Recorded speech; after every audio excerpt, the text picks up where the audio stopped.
U.S. President Barack Obama is defending the Iran nuclear deal as criticism continues to pour in from both Republican and Democratic members of Congress, who will spend the next 2 months reviewing the details of the agreement.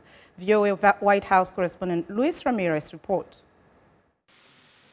President Obama went before reporters Wednesday with a robust defense, ready to fight attacks that seem to be coming from all angles over a deal he called historic. With this deal, we have the possibility of peacefully resolving a major threat to regional and international security. Without a deal, we risk even more war in the Middle East. The deal aims to limit Iran's nuclear program and cut off all of Iran's pathways to developing a nuclear weapon.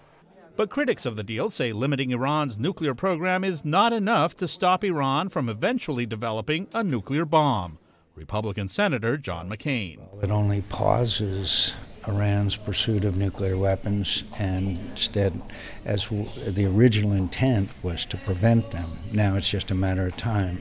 There is also opposition from some members of Mr. Obama's own party and tough questions from reporters. Mr. Obama reacted angrily when a correspondent asked him if he was content with the fanfare surrounding the deal, while Iran continues to hold 4 Americans as prisoners. The notion that I am content as I celebrate with American citizens languishing in Iranian jails?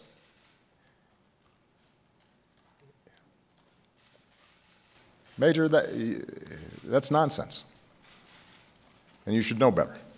President Obama says there is no doubt that Iran will continue to be a challenge for the United States, but he hopes to convince Americans that this deal is better than no deal at all. Luis Ramirez, VOA News at the White House.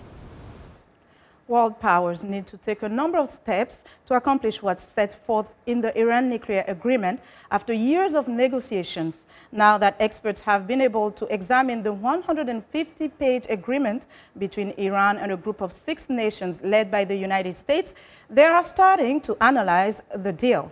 VOA's Carolyn Presutti takes a look at what has to happen globally for the agreement to take hold. 18 days in Vienna, and now this. Smiles, small talk, and congratulations after an historic agreement between 6 countries and Iran. And on the streets of Tehran, this. Here's what has to happen next for the world to celebrate. First, the United States. Congress has 60 days to approve the deal. Republicans don't like it. The deal empowers Iran. It makes the world less safe by paving Iran's path to the bomb. And some prominent Democrats are opposed, but the president could veto any legislation rejecting the accord. Ironically, it's similar to what has to happen in Iran. Analyst Robert Einhorn spoke via Skype. I'm sure there'll be hardliners in Iran that will oppose this deal, and it'll be up to the supreme leader to essentially to lay down the law to overrule them and go forward with implementation. Sanctions aimed at curbing Iran's nuclear capabilities have crippled the economy, cutting oil exports in half. But following Tuesday's accord, diplomats at the United Nations are reviewing a resolution to lift sanctions. A Security Council vote is expected next week to possibly take effect by year's end. If Tehran violates the accord's terms, sanctions would snap into place. But if Iran complies, the 6 world powers present in Vienna would lift a different set of sanctions, unfreezing billions of dollars. I think the EU will quickly agree to do sanctions relief, and the president can waive sanctions for some time.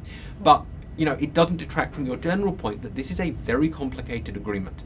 Implementation will be difficult, even with the best of will on all sides. The deal continues the arms embargo for 5 more years and the missile ban for 8, but could end them earlier if certain conditions are met. So by time this agreement expires, looking out in the long, distant future from now, there will be no restrictions on any aspect of Iranian behavior. And for Iran, that's not a bad deal. Iran's ability to keep and acquire uranium, however, would be greatly reduced. Meanwhile, inspections of Iran's nuclear facilities are expected to intensify in coming months. Carolyn Presutti, VOA News, Washington.